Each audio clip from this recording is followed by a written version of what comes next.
Assalamualaikum warahmatullahi wabarakatuh. Selamat siang pemirsa TVRI Sumatera Selatan dimanapun Anda berada. Terima kasih Anda masih bersama kami dan senang sekali saya Nur Harisyah Pratiwi kembali hadir menjumpai Anda kali ini di Suara Sriwijaya. Baik, apa kabar Anda hari ini? Semoga puasanya tetap lancar, ibadah kita juga tetap lancar. Sudah memasuki minggu kedua bulan Ramadan, itu artinya juga semakin mendekati Idul Fitri. Jadi semoga selalu dalam keadaan sehat supaya puasa kita juga tetap berjalan dengan baik. Dan pemirsa, tanggal 22 April mendatang kita akan memperingati Hari Bumi. Bertepatan dengan bulan Ramadan ini ternyata memang tidak hanya kita saja yang berpuasa, namun juga bumi ini sebenarnya perlu berpuasa. Kira-kira puasanya seperti apa dan apa saja yang mungkin yang bisa kita lakukan gitu kan untuk membantu bumi berpuasa ini. Kita akan membahas lebih lanjut dalam Suara Sriwijaya dengan tema Bumi Pun Perlu Puasa.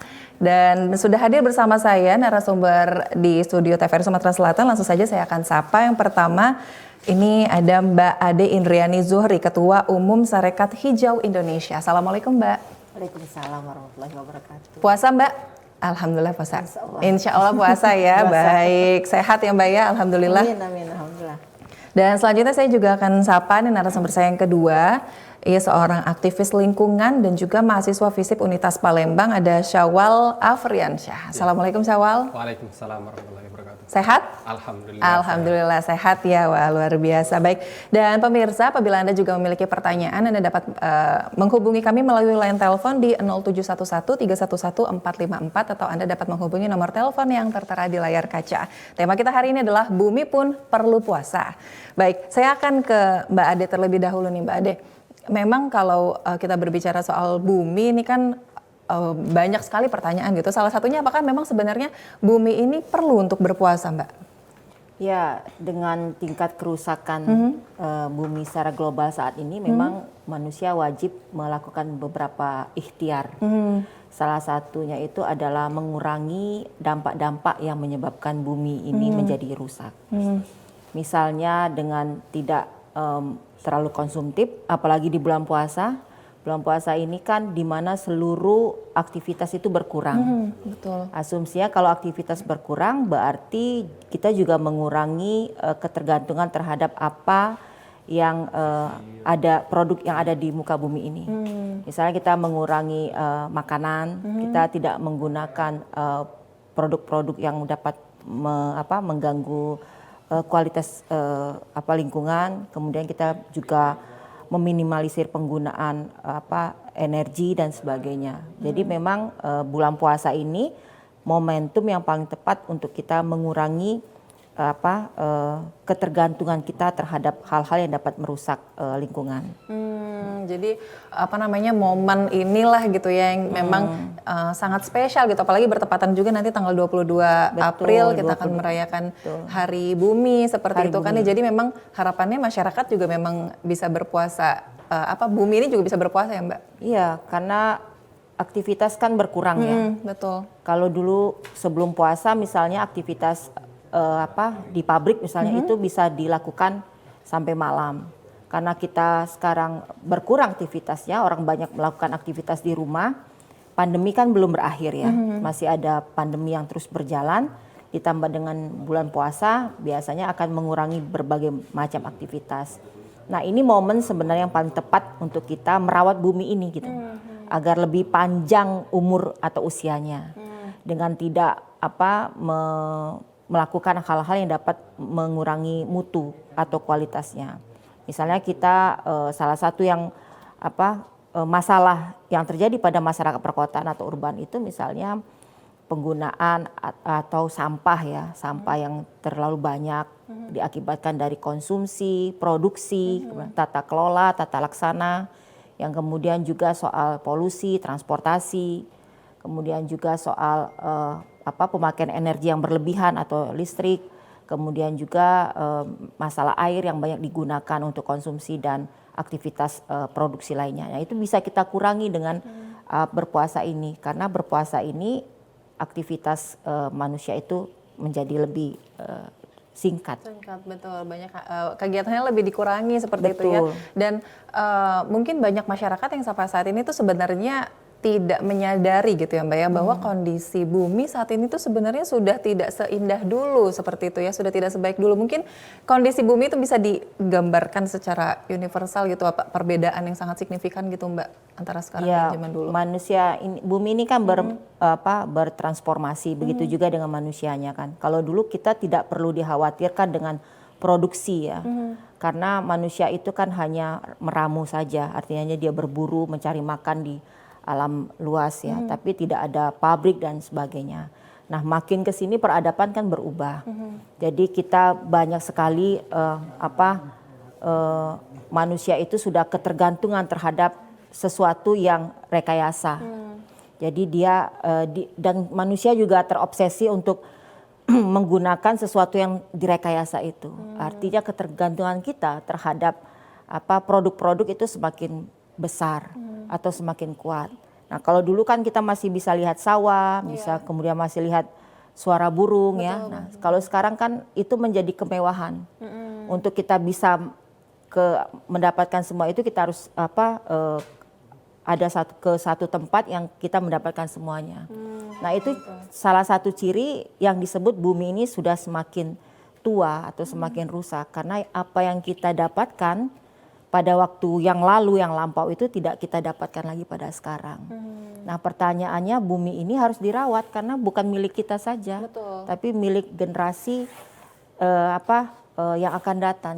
Jadi akan sangat berdosa dan zalim kita kalau kita menghabiskan seluruh daya guna bumi ini pada waktu yang sekarang. Maka itu diet atau puasa bagi bumi ini sangat diperlukan. Pada masa pandemi kan Mbak Caca lihat langit menjadi lebih biru, karena aktivitas produksi kan berkurang, ya. Polusi juga menurun, kemudian orang-orang di rumah lebih family care ya, sama keluarga itu lebih in touch gitu, satu sama lain. Nah, itu bentuk harus kita rawat supaya bumi ini tetap bisa lestari untuk masa depan anak cucu kita nanti. Betul-betul, itu nilai puasa dari bumi itu sangat-sangat penting sekali. Ini saya mau ke Syawal juga nih. Syawal ini kan sudah hidup ya kita di bumi yang tercinta ini sudah berpuluh-puluh tahun seperti itu. Nah, mungkin ada dampak yang sudah dirasakan oleh Syawal sendiri gitu, mengamati mungkin lingkungan sekitar gitu, perbedaannya gitu dari dulu sama sekarang gitu terkait dengan kondisi bumi saat ini. Oke, saya tambahin sama Mbak yang tadi ngomong, benar kata Mbak tadi, bumi ini harus dirawat. Kalau saya kalau saya ini beranggapan bumi ini adalah sebagai rumah kita, yang harus kita rawat, yang harus kita jaga, yang harus kita lestarikan. Nah, kalau dari pertanyaan dari Mbak Caca tadi, perbedaan dari bumi sekarang sama yang dulu, yaitu kalau menurut saya sekarang nih sangatlah beda. Kalau sekarang nih lah banyak sampah, apalagi kan sekarang bulan suci Ramadan kan. Apalagi kan banyak takjil kan bungkusannya kan dari plastik kan, Mak. Apalagi di pinggir jalan kan sekarang kan banyak kan sampah sekarang. Itulah yang menurut saya perbedaan dari dulu, itu banyak sampah sekarang nih. Jadi kalau sekarang mungkin lebih ke sampah, salah satunya plastik tadi gitu ya Mbak ya, yang memang juga sebenarnya itu menjadi masalah dari sudah cukup lama gitu kan. Kalau dari sampah plastik sendiri sebenarnya masalahnya di Indonesia sendiri sudah berapa lama sih atau secara global gitu? Ya, itu kan akibat masyarakat kita bertransformasi ya, menjadi masyarakat yang industri. Tapi mental kita itu belum sampai pada mental perubahan gitu. Jadi gaya hidup kita berubah, tapi mental kita tuh nggak siap menghadapi perubahan. Sehingga kita berubah cara pandang. Kalau plastik kan lebih praktis ya. Kita berubah menjadi orang modern dengan cara pandang yang belum modern. Seharusnya dengan kita menggunakan plastik, kita juga ketika kita tidak menggunakan plastik itu ada upaya kita untuk meminimalisir limbah plastik itu. Nah, di beberapa negara yang sudah maju, masyarakat hijau atau kaum hijaunya itu sudah antipati menggunakan plastik. Jadi misalnya satu keluarga yang sudah mendeklar ya dirinya itu sebagai orang hijau, itu kita tidak akan mungkin ketemu plastik di rumahnya gitu. Karena memang plastik itu kan tidak baik untuk masa depan bumi. Nah, yang lebih mengkhawatirkan lagi masyarakat biasanya kan buang sampah ke sungai atau ke pantai ya. Jadi kita lihat memang usia sumber daya alam kita, pantai, laut, pesisir, termasuk flora dan faunanya, ikan-ikan itu banyak yang menjadi korban gitu. Akibat kelalaian dan gaya hidup kita yang modern, tapi cara berpikir kita nggak ikut modern gitu. Nah, itu yang mesti harus kita perjuangkan ini, Mbak Caca. Karena masyarakat kita itu suka yang praktis, termasuk juga cara berpikir praktis dan bilang bahwa ya nggak apa-apa, ini kan nanti ada petugas kebersihan dan sebagainya. Tapi dia tidak tahu limbah plastik ini tidak akan hilang dalam 30 tahun ke depan. Dan ini sangat mengkhawatirkan bumi gitu loh. Jadi sebenarnya limbahnya itu tidak mudah dikelola gitu ya? Ya, tidak terurai kan. Jadi kita nggak boleh buang plastik ya. Misalnya di Byron Bay ya, satu kota kecil di Australia itu ada dua kotak sampah. Kalau kita campurkan plastik dengan sampah makanan, dia nggak akan angkat itu. Nah, kalau di kita bisa buang sampah di mana aja kita mau kan gitu. Karena seolah-olah bumi ini milik kita gitu. Betul. Kan, propertinya kita. Nah, padahal bumi ini bukan hanya milik kita, ada makhluk lain yang hidup di bumi ini yang memerlukan bumi yang lebih berkualitas gitu. Ya, kalau kita buang sampah ke sungai kemudian dimakan oleh paus atau hiu, maka akan mati gitu. Dan banyak kita temuin kan paus atau hiu yang mati akibat menelan plastik atau limbah partikel lain. Nah, itu yang harus kita perjuangkan sebagai orang hijau itu begitu. Itu salah satu pengaplikasiannya adalah pengurangan penggunaan plastik itu tadi. Nah, kalau Syawal sendiri sudah menerapkan belum pengurangan penggunaan plastik dalam kehidupan sehari-hari? Alhamdulillah sekarang kan mulai menerapkan secara sedikit. Karena apalagi sekarang kan sana kita belanja online kan. Sekarang kan brand besar-besar kan lah sudah pakai kertas, dia tidak lagi pakai plastik jadi. Iya. Jadi kalau dari Syawal sendiri juga sudah gitu ya, sudah mulai mengurangi gitu. Ini kalau menurut Mbak Ade sendiri gitu dalam pengurangan sampah plastik ini sendiri seperti apa gitu mungkin yang bisa dilakukan oleh masyarakat? Yang pertama ini soal ilmu pengetahuannya. Basis masyarakat kita tuh harus ilmu pengetahuan, logik gitu. Cara berpikirnya harus logik. Di mana edukasi tentang buruknya bahaya sampah ini harus sampai ke mereka. Betul. Gitu. Nah, sekarang ini kenapa kita nggak punya seperti masalah gitu ya? Karena mereka menganggap bahwa sampah itu bukan masalah gitu. Ya, masalah yang sebenarnya itu adalah masalah sosial lainnya. Yang kemudian misalnya masalah yang besar adalah kan kita terlalu banyak menghabiskan energi gitu ya. Misalnya penggunaan AC, kemudian lampu, itu juga masalah kayak di Menara Eiffel. Itu banyak aktivis hijaunya yang memprotes pemerintah Prancis menggunakan Eiffel itu tiap malam hidup gitu. Luar biasa menghabiskan energi. Kalau yang saya lakukan salah satunya saya nggak pakai AC di rumah. Saya juga mandi 1 kali sehari. Itu upaya kecil saya aja yang bisa saya lakukan gitu. Karena kalau kita mengajak orang, kita harus membuktikan apa yang kita lakukan ya supaya orang ikut gitu. Nah, dan seminimal mungkin lah tidak menggunakan plastik gitu. Jadi yang misalnya kalau di warung itu, Pak bungkus plastik ya atau styrofoam, iya Bu, nggak beli gitu loh. Kira-kira begitu. Jadi pengurangan. Jadi ya itu bagian kecil yang bisa dilakukan sebagai makhluk di muka bumi ini ya. Iya.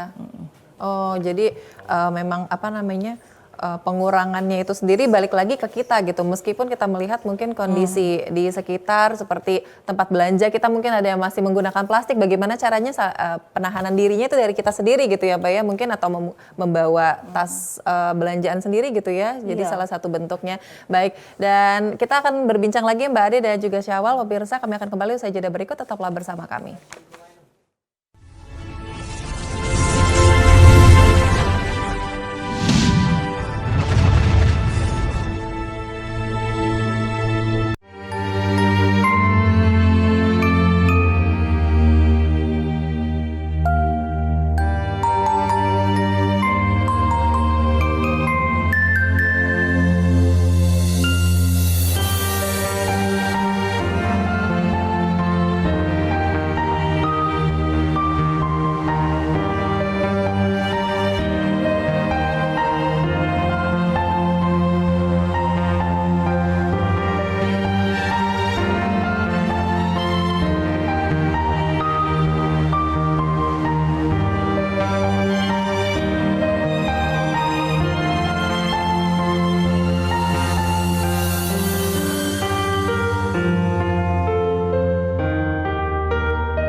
Masih bersama kami dalam Suara Sriwijaya, masih dengan tema yang sama, bumi pun perlu puasa. Kami mengajak Anda untuk bergabung bersama kami melalui line telepon di 0711-311-454 atau Anda dapat menghubungi nomor telepon yang tertera di layar kaca. Baik, saya akan ke Mbak Ade lagi nih. Mbak Ade, tadi kan kita sudah bahas yang pertama itu permasalahan yang cukup signifikan atau yang perlu dilakukan atau perlu berpuasa adalah puasa plastik tadi ya, karena kita perlu mengurangi sampah plastik. Nah selanjutnya ini tadi juga sempat Mbak Ade mention gitu bahwa puasa penggunaan energi ini juga salah satunya penting gitu kan. Nah puasa energi ini seperti apa Mbak? Ya, puasa energi itu kita ambil contohnya aja Mbak Caca ya, seperti menghemat penggunaan listrik. Nah pada bulan puasa ini seharusnya karena konsumsi kita meningkat, seharusnya kan pada bulan puasa konsumsi kita menurun. Karena kita kan tidak makan seperti biasanya atau menggunakan produk-produk lain secara masif. Tapi pada bulan puasa kan semakin tinggi nih, pabrik-pabrik semakin meminta atau memaksa buruhnya untuk bekerja sampai berapa shift kan gitu. Iya. Berarti penggunaan energi semakin masif, semakin besar. Nah seharusnya itu bisa ditekan gitu. Kemudian penggunaan listrik, contoh yang paling kecil itu di rumah. Jadi kalau bisa pada malam hari atau setelah menjelang pagi, kalau saya tuh jam 3:30 atau jam 4 subuh itu sudah semua lampu harus dimatikan gitu. Jadi karena kan cahaya sudah mulai terang ya. Iya betul. Nah kemudian sebelum pergi itu memastikan seluruh saklar listrik itu mati gitu. Jadi kita bisa menghemat pemakaian. Kemudian juga gerakan-gerakan komunitas-komunitas seperti tidak menggunakan listrik 1 hari gitu ya. Kemudian tidak berpergian 1 hari gitu loh. Di Inggris itu ada gerakan tidak pergi dari rumah atau berdiam diri di rumah 1 tahun itu 30 hari gitu. Jadi itu bagian kecil dari ikhtiar yang bisa dilakukan oleh masyarakat agar bumi ini tetap panjang usianya gitu. Jadi kalau yang nggak terlalu penting atau tidak menggunakan listrik atau energi ya kita hemat gitu loh. Jadi juga supaya kita tidak terbiasa menggunakan energi itu dalam hal-hal yang tidak menguntungkan gitu. Itu jadi memang puasa penggunaan energi itu tadi banyak sekali gitu ya. Nah kalau Syawal sendiri, Syawal dalam prakteknya kehidupan sehari-hari gitu kan sebagai seorang mahasiswa juga gitu, bagaimana kondisi atau aplikasi puasa penerapannya kan? Ya betul. Ya benar. Saya kan di mahasiswa kan di kampus kan kalau tidak menggunakan kipas, contohnya dimatikan langsung. Nah, kalau di rumah kan kalau tidak menggunakan elektronik atau seperti AC kan langsung dimatikan kan.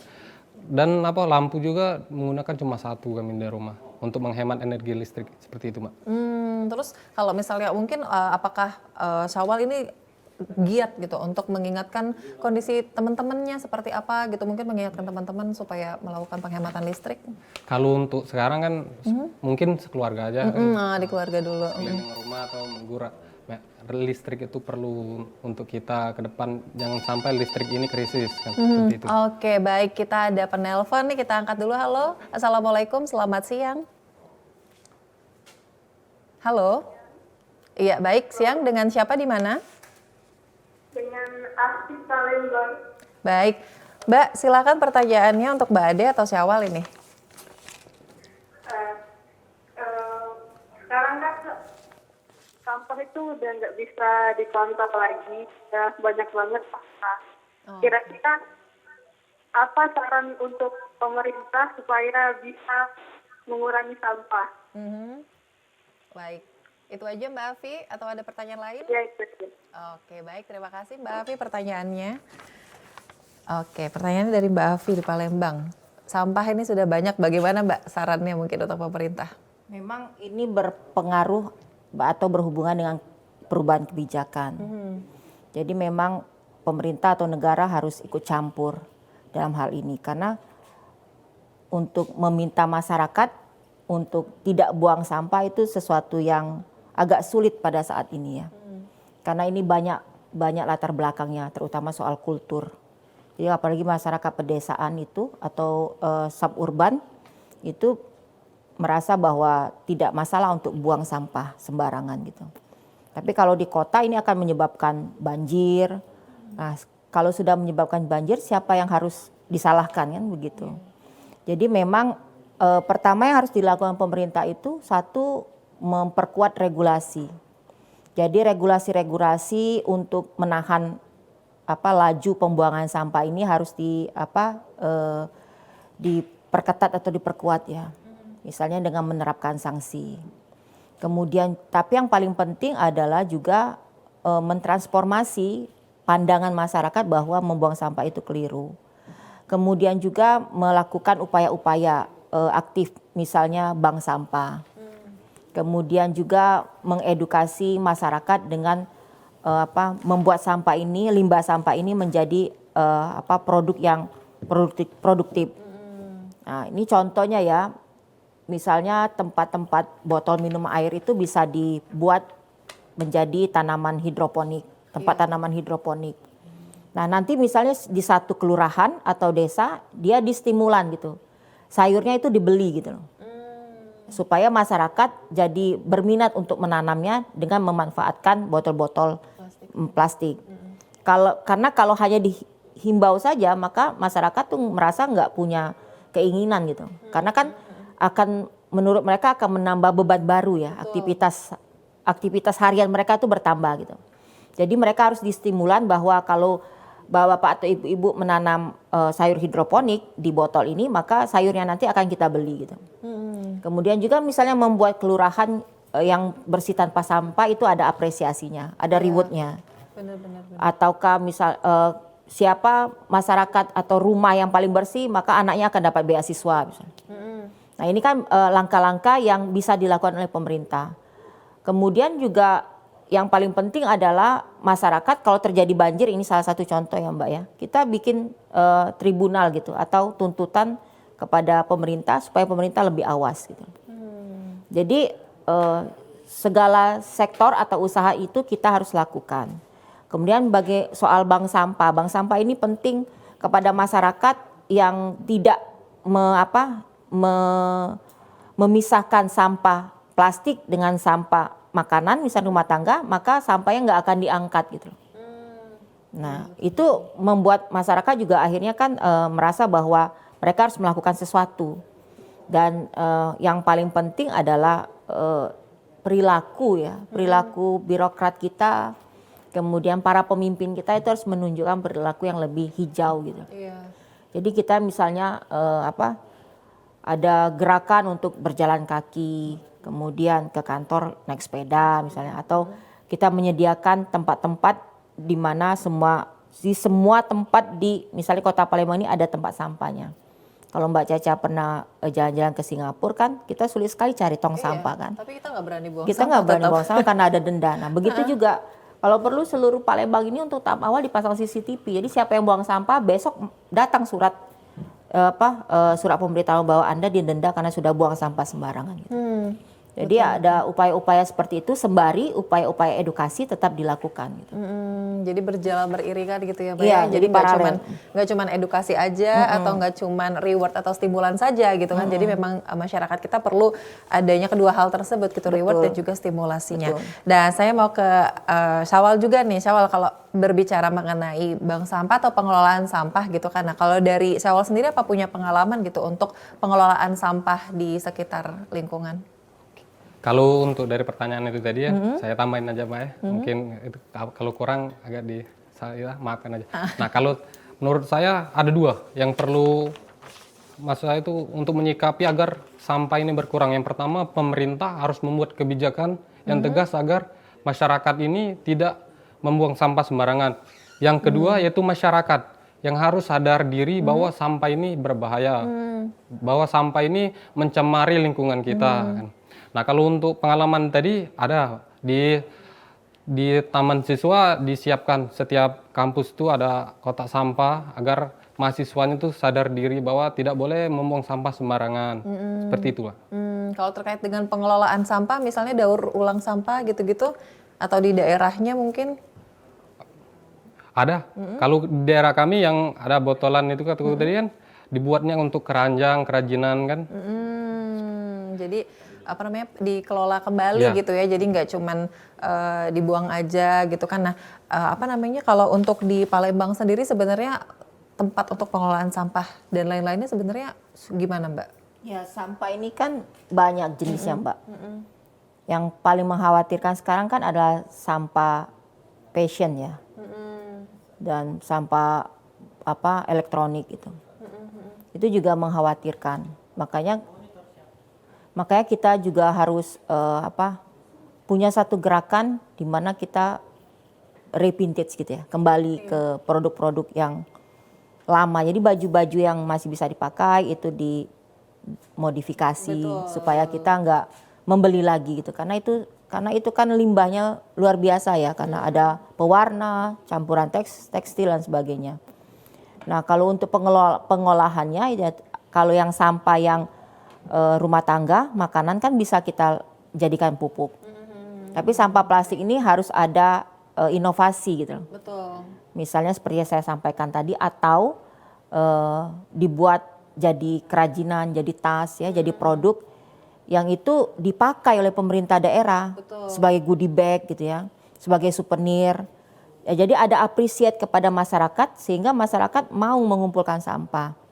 Jadi misalnya bikin kotak makanan atau botol minuman atau keranjang goodie bag dan sebagainya, plastik tempat untuk seminar kit ya. Iya. Nah, supaya itu dibeli gitu. Dan Betul. kalau bisa ada satu toko khusus menjual itu. Jadi masyarakat bisa jual ke situ kan. Jadi produk yang sudah dia hasilkan dia jual ke toko itu. Dan harus dibeli oleh pemerintah gitu loh. Masyarakat jadi lebih semangat lagi Lebih gitu semangat ya Mbak ya. lagi. Baik. Mbak Ade dan Saul, kita akan lanjut lagi perbincangan dan pemirsa tetaplah bersama kami. Suara Sriwijaya akan kembali usai jeda berikut.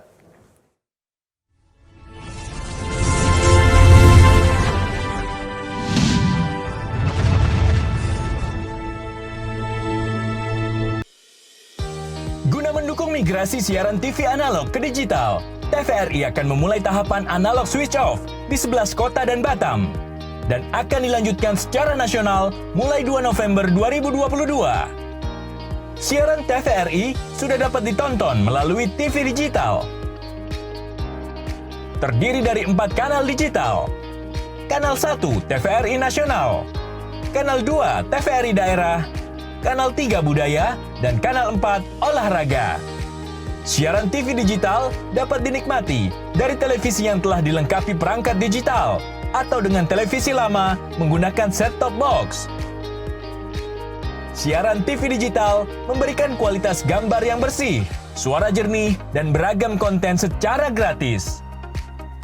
Yuk beralih ke digital. TV digital bersih, jernih, canggih.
Terima kasih Anda masih bersama kami dalam Suara Sriwijaya. Kami masih mengajak Anda untuk bergabung bersama kami melalui line telepon di 0711 311 454 atau Anda dapat menghubungi nomor telepon yang tertera di layar kaca. Tema hari ini sangat menarik sekali, bumi pun perlu puasa. Bersama Mbak Ade dan juga Syawal nih, saya mau ke Mbak Ade lagi nih. Mbak Ade ini kan tadi kan juga kita masih berbincang tadi sebelumnya soal energi gitu kan, seperti itu. Mungkin masyarakat sebenarnya banyak yang tidak tertarik seperti itu, banyak yang tidak percaya gitu. Sebenarnya emang kalau dampak kita mengurangi energi ini sebesar apa gitu kan? Mungkin sebenarnya dampaknya tuh sangat besar gitu ya Mbak ya terhadap bumi kita. Iya, jadi kalau saya sendiri misalnya ya, atau Mbak Caca sendiri yang menghemat energi, ya nggak mungkin terjadi perubahan. Tapi kalau satu bumi ini menghemat energi, maka akan terjadi perubahan. Baik. Mbak Ade nih kita potong sebentar, ada telepon masuk ya Mbak ya, kita angkat terlebih dahulu. Assalamualaikum, selamat siang. Dengan siapa di mana?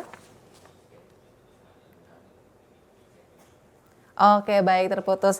Baik, mungkin bisa menghubungi kami kembali di nomor telepon 0711 311 454. Baik, silakan dilanjutkan Mbak Ade. Ya, tapi kalau tindakan atau afirmasi ini ya, itu dilakukan secara global.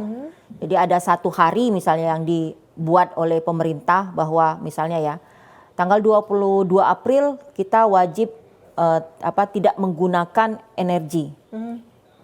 Gitu ya. Atau dalam satu bulan ada 1 jam yang tidak kita pakai gitu loh, yang kita berhemat untuk tidak menggunakan energi. Kan kita juga nggak apa-apa kan 1 jam gitu loh. Iya. Jadi ada upaya-upaya tertentu itu selain upaya dari kelompok masyarakat kecil. Jadi misalnya kayak saya, kayak Syawal, kayak Mbak Caca gitu, itu melakukan upaya sendiri-sendiri gitu loh. Kayak misalnya saya tidak menggunakan AC di rumah atau menghemat tenaga listrik ya gitu. Oke, baik, kita angkat telepon terlebih dahulu. Assalamualaikum, selamat siang. Dengan siapa di mana? Ya, selamat siang Mbak, dengan saya Adit di Palembang. Baik, Mas Adit, silakan pertanyaannya Mas. Mungkin saya mau nanya ke narasumber ya Mbak. Gini, kita kan tahu pemerintah kan udah membuat undang-undang untuk mengatasi masalah sampah ya Mbak. Nah, yang mau saya tanyakan itu, selain undang-undang yang telah dibuat, apa saja sih menurut Ibu narasumber peran pemerintah dalam mengurangi sampah? Mungkin itu saja Mbak yang mau saya tanyakan. Terima kasih. Baik, terima kasih Mas Adit pertanyaannya. Baik, bisa langsung dijawab Mbak Ade, silahkan. Ya, seperti yang saya sampaikan tadi Mbak Caca, peran pemerintah itu adalah pada perubahan regulasi gitu. Atau kebijakan. Jadi kan negara ini diatur oleh kita ini diatur oleh pemerintah gitu. Nah, jadi selain bagaimana cara untuk mengatur bahwa tidak ada lagi kebocoran terhadap limbah sampah ini, maka kan masyarakat harus diatur, salah satunya adalah penerapan sanksi. Itu hanya salah satu dari bagian kecil upaya yang bisa dilakukan. Nah, tapi kan penerapan sanksi ini kan tidak bisa dilakukan dengan saklek ya, karena masyarakat kita belum bisa menerima itu.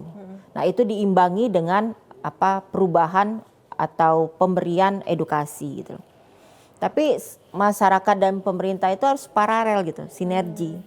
Jangan hanya masyarakat diminta berubah, tapi pemerintahnya nggak berubah gitu. Ini juga bahaya juga gitu, karena artinya pemerintah hanya mampu membuat regulasi tapi tidak mampu mentaatinya. Jadi misalnya buang sampah tidak boleh sembarangan, hanya pada tempat-tempat yang disediakan. Seluruh kota Palembang ini harus ada tempat sampah gitu. Nah, itu upaya yang paling kecil. Kemudian dijelaskan bahwa kalau perlu seluruh Palembang ini ada CCTV-nya.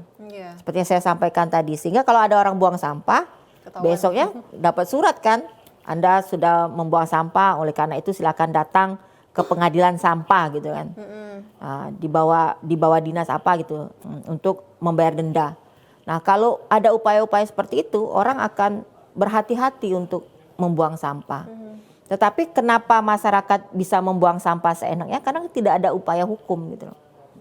Jadi karena tidak ada upaya hukum, edukasi juga kurang, kemudian tata kelolanya juga minim, dan juga gaya hidup dari pembuat kebijakan itu juga masih jauh dari gaya hidup hijau, ya kompleks sudah masalah sampah ini. Jadi kita aja masyarakat yang dipaksa untuk berubah gitu loh. Jadi seperti yang disampaikan Syawal tadi, ya masyarakat merasa berhak buang sampah di mana aja. Jangan sampai nanti masyarakat bilang ini bumi Tuhan, saya boleh buang sampah di mana aja gitu kan. Nah itu yang bahayanya. Jadi kalau sudah banjir, ya salah satunya ya kita yang disalahkan gitu. Dan upaya pencegahannya memberi bantuan charity aja kan. Banjir ya nanti dibawain makanan gitu ya, nih gitu. sembako Gitu dan terus lain-lain. berulang. Iya. Tidak ada upaya secara konkret apa yang mau kita lakukan. Kemudian juga bisa bikin misalnya city council. City council itu kayak forum multi pihak ya. Semua orang di situ diundang gitu. Masyarakat Kota Palembang ini diundang. Mungkin dibuat perkelurahan atau kalau perlu di satu tempat yang besar gitu. Atau sekarang sudah teknologi ini by Zoom kan. Iya, betul. Nah, gitu loh. Masyarakat yang membuang sampah ini sanksinya gitu. Kalau nggak buang sampah ini apresiasinya gitu. Jadi kalau kita sudah buang sampah berarti itu sudah pilihan kan. Benar. Jadi kita harus mulai melakukan itu. Jadi kembali lagi memang benar-benar harus berjalan beriringan gitu ya. Jadi jangan pemerintah jangan hanya mengharapkan masyarakat saja gitu, tapi masyarakat juga jangan mentang-mentang gitu berpikir bahwa ini buminya Tuhan gitu. Jadi kita bebas melakukan apa aja gitu karena kita juga makhluk Tuhan gitu kan ya. Jadi itu yang sangat-sangat dihindari. Baik, semoga terjawab pertanyaan dari Mas Adit tadi dari Kota Palembang. Saya akan beralih ke Syawal nih. Syawal tadi kan Mbak Ade juga sudah menjelaskan gitu tentang terkait dengan berpuasa dalam penggunaan energi gitu. Kalau dalam kehidupan sehari-hari Syawal gimana nih? Apakah sudah mengaplikasikan itu? Kalau untuk sekarang kan masih belum sempurna Nian. Kalau untuk energi ini kan tadi kan. Nah, kalau masih kami menggunakan masuk itu tenaga listrik, energi listrik nih masih masuk seperti pakai AC kan, lampu tadi masih kami kan pakai mesin cuci masih kami tetap. Jadi kalau untuk terlepas dari energi ini mungkin tidak bisa lagi kami ini, Citra. Mungkin kalau sekarang kan kalau dikasih edukasi seperti ini kan mungkin akan kami kurangi secara terus-menerus. Jadi kalau dari Mbak Ade sendiri juga berarti memang adanya edukasi itu tadi juga memang sangat-sangat penting gitu ya, sangat membuka mata masyarakat gitu ya Mbak? Iya, jadi edukasi itu kan kalau masyarakat terdidik ya, secara terus-menerus kan pasti akan ada perubahan. Nah sekarang siapa yang akan melakukan itu gitu. Nah bisa saja ada relawan atau bisa saja mungkin itu menjadi salah satu bahan ajar ya. Nah tapi itu kan harus dirembukkan ya. Jadi kayak seperti rembuk warga gitu ya. Jadi masyarakat diajak untuk berdialog atau berdiskusi tentang apa yang mereka harapkan gitu. Kalau ingin Palembang bersih ya perilaku harus berubah. Gaya hidup juga harus berubah, tapi kebijakan juga mengiringi gitu. Jangan sampai kita hanya dituntut untuk berubah, kayak misalnya kan jadi perubahan gaya hidup itu hanya menjadi event gitu loh. Jadi misalnya kalau pergi ke kantor naik sepeda, sekarang booming sepeda gitu kan. Tapi itu event gitu loh, bukan kesadaran gitu loh. Nah, yang harus digerakkan itu kan adalah kesadaran. Tapi bagaimana menggerakkan kesadaran itu ya perlahan. Mungkin sekarang waktunya harus pakai stimulus. Betul. Ya, jadi orang-orang harus diberikan reward untuk mereka tidak buang sampah. Misalnya ya kayak pemerintah Kota Palembang setiap kecamatan atau kelurahan atau desa atau RT, RW itu ibu-ibunya atau orang tua atau siapa saja itu diberikan kebebasan untuk membuat kerajinan dari sampah. Nanti mereka setor nih ke dinas atau ke satu toko yang memang diorganize oleh pemerintah daerah. Nah, dibeli oleh pemerintah daerah. Ya, kemudian setelah dibeli itu ada reward kan. Jadi orang-orang buang sampah nih udah takut gitu loh. Nanti kalau buang sampah diambil orang saya nggak dapat duit gitu kan. Mending saya pakai aja sendiri gitu loh. Jadi ada kemampuan seperti itu. Nah kalau sekarang nggak ada punya reward gitu ya, sampah juga dibuang-buang aja nggak berarti ya, orang lebih baik buang aja karena nggak mau menambah beban pekerjaan gitu. Tapi kalau misalnya kita kasih reward nih, pemerintah daerah menggunakan produk itu di instansi mereka, misalnya setiap pegawai di Kota Palembang ini diminta untuk membeli satu produk setiap bulannya, maka bukan hanya sampah yang hilang, tetapi juga UMKM di Kota Palembang ini kan akan semakin lebih berdaya gitu. Itu apa namanya? Jadi memberikan pemahaman kepada masyarakat terlebih dahulu bahwa mungkin sampah plastik yang selama ini ditemukan sebenarnya memiliki nilai jual gitu ya, Mbak ya. Jadi ekonomi. jadi masyarakat itu semakin semakin semangat seperti itu kan. Terus juga balik lagi kalau perihal dengan energi tadi itu artinya memang mungkin kalau misalnya hanya beberapa orang saja yang melakukan tapi tidak digalakkan secara bersama-sama itu juga sia-sia ya, Mbak. Iya, jadi kalau saya, kemudian Mbak Caca gitu ya, atau teman-teman yang ada di ruangan ini yang hanya melakukan kan tidak berdampak banyak. Tapi kalau dia dipaksa gitu ya, dalam tanda kutip dipaksa oleh satu sistem untuk melakukan penghematan energi, itu kan berdampak global gitu loh. Betul. Nah, jadi sekarang kalau ini contoh ya, mungkin ketinggian contohnya, tapi mungkin baik juga untuk disampaikan. Kayak Menara Eiffel itu kan setiap hari bersinar nih. Nah setelah aktivis pada demo sekarang kan nggak bersinar lagi terlalu banyak. Nah misalnya seperti tempat-tempat wisata di Kota Palembang itu kan juga banyak menghabiskan energi ya. Nah sebaiknya itu kan juga dihemat gitu loh. Karena kenapa harus berhemat? Karena kita hidup di wilayah ini listriknya, ada wilayah lain yang mati gitu loh. Berarti kan kita belum mandiri kan secara energi gitu loh. Betul. Belum berdaulat secara energi karena masih ada tempat lain yang tidak hidup. Nah, yang berdaya itu kan kalau seluruh Kota Palembang ini tidak ada pemadaman lagi. Tapi dari mana sumber energi itu? Dari batu bara. Nah, jadi kalau batu bara kalau kita tidak menghemat energi maka perusahaan-perusahaan tambang batu bara itu akan terus mengambil batu bara kan, terjadi kerusakan lingkungan. Nah, jadi hubungannya itu panjang Mbak Caca. Tapi kita perpendek dengan sudahlah kita berhemat saja gitu ya, tidak menggunakan terlalu banyak karena apa yang kita pakai sekarang ini itu ada dampaknya buat generasi di masa depan gitu. Mereka akan berkurang gitu loh. Betul.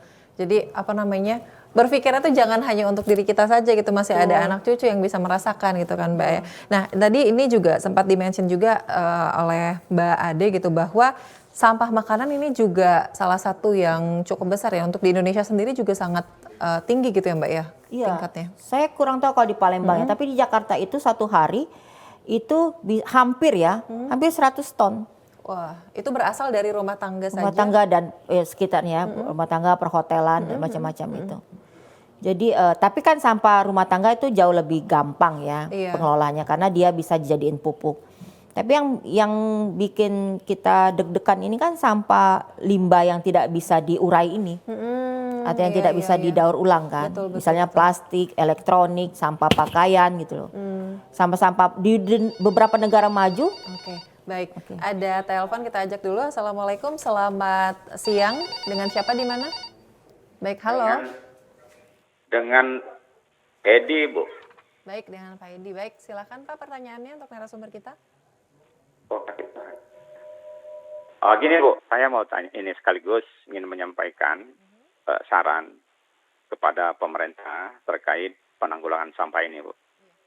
Mengingat sampah ini tidak akan selesai sampai kapan apabila pemerintah tidak tegas memberlakukan perda-perda yang sudah dibuat. Ya. Berikut, pencemaran lingkungan ini juga tidak akan pernah selesai bila tidak campur tangan pemerintah. Kenapa harus pemerintah? Karena pemerintah punya kuasa. Bisa menekan masyarakat atau perusahaan yang membuat pencemaran. Seperti Sungai Ogan. Sungai Ogan di Batu Raja itu, dulu itu tempat masyarakat hidup, baik itu mandi, minum, apapun, bergantung kepada Sungai Ogan. Saat ini Sungai Ogan itu sudah tercemar, dan bila mandi bisa gatal-gatal. Nah, peran pemerintah yang harus tegas di situ. Kalau tidak, gimana lagi? Ini Sungai Ogan yang selama ini menjadi andalan orang Oku. Terima kasih. Ini atas pertanyaannya. Oke, ini lebih ke ini ya Bu ya, lebih ke tanggapan gitu. Mungkin Mbak Ade silakan ingin menanggapi. Ya, seperti Seperti yang saya sampaikan tadi ya, saya sepakat sama Pak Edi bahwa memang ini harus ada campur tangan pemerintah. Karena kan pemerintah itu tugasnya salah satunya adalah pembuat regulasi. Jadi dia regulasi itu adalah media atau alat untuk mengatur tata kelola dan laksana masyarakat. Jadi bagaimana mungkin perilaku masyarakat akan berubah kalau dia nggak ditekan gitu. Masyarakat kita ini kan belum masyarakat modern ya. Kalau infrastruktur mungkin kita sudah mulai menyamai masyarakat modern, negara modern. Tapi paradigma atau cara berpikir kita ini masih jauh dari modern gitu. Kalau orang modern kan nggak buang sampah sembarangan lagi, itu salah satu indikatornya. Kemudian kalau diingatin kan nggak marah-marah gitu. Nah, pemerintah inilah yang wajib mengaturnya. Tapi bagaimana pemerintah mengaturnya? Karena pemerintah sendiri pun kan kadang-kadang tidak melaksanakan gitu. Nah, nanti kalau ada kejadian banjir atau polusi, pencemaran, pemerintah datang dengan bantuan. Nah, siklusnya tuh begitu terus Mbak Caca gitu. Iya. Jadi nggak punya perubahan yang signifikan kita gitu. Harusnya kan ini ada peraturan diterapkan, ini sanksinya. Kalau tidak dilaksanakan ada konsekuensinya. Tapi juga diterapkan lagi edukasinya gitu. Dan langkah-langkah ekonominya gitu. Sehingga masyarakat itu merasa tidak terbebani. Jadi kalau buang sampah, daripada saya buang sampah ditenda, saya kehilangan uang, mending sampah ini saya olah jadi tas plastik gitu ya, saya jual, saya dapat duit kan begitu. Nah, itu yang harus dilakukan. Jadi kalau pemerintah nggak mulai dari sekarang ya Kapan lagi ya? Mbak, kapan ya? lagi? Kalau misalnya nunggu, karena kita nggak merasa gitu, lama-lama bumi ini juga semakin tua, terus juga kondisinya mungkin semakin membuat kita prihatin dan juga semakin mungkin tidak seindah dulu gitu. Jadi memang Mbak Caca kan kerasa sekarang sudah semakin panas kan? benar sudah terasa sudah semakin panas. Jadi kalau keluar udah mulai belang gitu ya Bu ya. Jadi kerasa banget. Padahal kita diminta untuk menurunkan emisi itu sampai 1,5 derajat Celcius gitu ya. Nah, di tahun 2050. Sementara sekarang aja kita udah kepanasan gitu. Iya. Nah, itu akibat dari kita nggak peduli dengan lingkungan ini. Jadi air sudah mencair ya. Jadi banyak kerusakan yang harusnya bisa kita minimalisir gitu. Baik. Nah, ini mungkin juga ada sedikit nih Bu. Ini kan tadi kan kita membahas terkait dengan air gitu kan, sungai. Nah, tapi kalau misalnya untuk di masyarakat sendiri gitu kan sebenarnya ada langkah-langkah untuk dalam berpuasa penggunaan air ya Bu? Iya, jadi yang paling penting adalah kalau saya tuh mandi cuma 1 kali 1 hari. Jadi dan gerakan ini sudah banyak diikuti oleh artis di Amerika gitu ya, di Hollywood. Mereka mandi 1 kali. Tapi ada yang ekstrim lagi Mbak Caca, yang mandi itu ditampung di air gitu, sisa air. Terus dipakai Dipakai buat siram bunga, kemudian ya buat sikat kamar mandi atau apa. Jadi air itu nggak ini lagi. Kemudian juga penggunaan air yang lain ya kita berhemat. Jadi selain mandi tadi kita tidak memakai air dalam jumlah yang banyak gitu. Jadi kalau cuci kan kita harus sering-sering cuci tangan ya. Iya. Cuci tangan tuh basahin aja lapnya, misalnya pakai sabun, lap yang dibasahin terus dibikin jadi buat cuci tangan gitu. Jadi langkah-langkah yang seperti itu harus mulai dilakukan. Nah, itu salah satu penggunaan air, termasuk juga penggunaan air industri ya. Gitu. Karena kan kalau kita tidak menghemat air, sumber daya air kita berkurang. Sekarang banyak hotel kan memakai air tanah. Iya. Sementara itu kan nggak boleh sebenarnya. Benar. Jadi air tanah itu akan mengganggu sumber air kita gitu. Jadi sekarang sampai 60-80 meter ya baru ketemu mata airnya. Padahal dulu kan kita 4 meter aja udah ketemu mata airnya. Betul. Itu sangat terasa salah satu yang. Karena apa? Karena penggunaan air yang luar biasa. Mungkin pemerintah tidak lagi memberikan izin pada pendirian hotel, resto ya yang besar-besaran karena itu menyedot penggunaan air yang luar biasa gitu. Karena kan baru pakai 1 kali handuk kemudian disuruh cuci. Ya. Betul. Padahal kita kalau bisa handuk ya 1 minggu atau 2 minggu lah baru cuci gitu. Jangan terlalu sering mencuci baju, karena mencuci baju kan ada limbah deterjennya juga, dan airnya sangat banyak gitu. Baik. Oke, ini sedikit nih sebelum kita closing, kalau dari Syawal sendiri gimana Syawal? Apakah kedepannya gitu akan mengajak teman-teman untuk melakukan penghematan atau berpuasa terhadap bumi kita ini? Kalau untuk saya kan, kalau untuk hemat banyu itu kan, sekarang kan masa pandemi kan, sering nyuci tangan kita kan ya, apalagi kita wudu kan, jadi kerannya tidak saya terlalu full ya, seperti itu. Nah, kalau untuk ngajak kawan mungkin dari diri saya dulu, mungkin kayak baru sekeliling, baru kawan-kawan ya, seperti itu ya. Oke, jadi jangan lupa gitu kan untuk mengajak lingkungan sekitar juga gitu kan, memulai dari diri sendiri. Boleh deh kalau dari Mbak juga mungkin ada himbauan atau ajakan juga gitu untuk masyarakat. Ya, yang kita harus hijrah ya, hijrah menjadi masyarakat yang lebih hijau gitu, atau orang yang lebih peduli terhadap lingkungan. Jadi yang paling kecil lah kita mulai ya, dari diri sendiri, tidak buang sampah, menghemat penggunaan pemakaian air, sering-sering jalan kaki kan gitu. Kemudian tidak memakai produk-produk yang tidak ramah lingkungan gitu. Kemudian tidak mengeluarkan emisi terlalu banyak gitu. Jadi dari contoh-contoh yang kecil itu ya, kalau digabungkan dengan tindakan global ya, mudah-mudahan ini akan menjadi gerakan baru. Tapi kalau belum menjadi gerakan baru ya, minimal ada upaya yang sudah dilakukan menuju sebagai orang hijau ini. Kita lebih aware terhadap bumi ini, karena bumi ini bukan punya kita aja. Tapi nanti punyanya anak Mbak Caca, cucunya Mbak Caca gitu kan, generasi-generasi yang lain. Sehingga memang kita harus lebih menyayangi bumi ini, merawatnya dengan baik. Jadi nggak boleh kita sembarangan terhadap bumi ini, karena bukan hak kita aja, ada tumbuh-tumbuhan, ada hewan yang juga harus hidup berdampingan dan harmoni. Betul. Ini terakhir juga nih Bu, terkait dengan edukasi terhadap mungkin anak-anak kecil gitu ya Bu ya, itu juga sangat-sangat penting artinya ya untuk demi kelangsungan hidup kita ini. Iya, jadi anak kecil itu ya sudah harus dibiasakan untuk diedukasi ya, misalnya di rumah disediakan tempat sampah, tong sampah di setiap sudut gitu. Jadi kalau dia sudah makan gitu kan, buang sampah ya, ayo. Kalau dia masih kecil diajak tangannya, kemudian dibawa ke tempat sampah supaya dia buang sampah.